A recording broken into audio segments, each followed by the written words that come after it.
Hi, did you know that rain is water that falls from the clouds when they get too heavy? When other things happen with the wind and the air in the atmosphere, gravity causes the rain to fall from the sky. This process is called precipitation.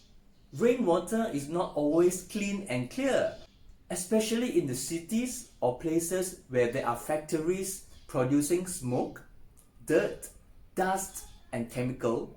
Rainwater could be very dirty. While it is fun to play under the rain, if it is storming outside or if you see lightning, it is best to stay indoors. And how do I know all this? Because I know science. Goodbye!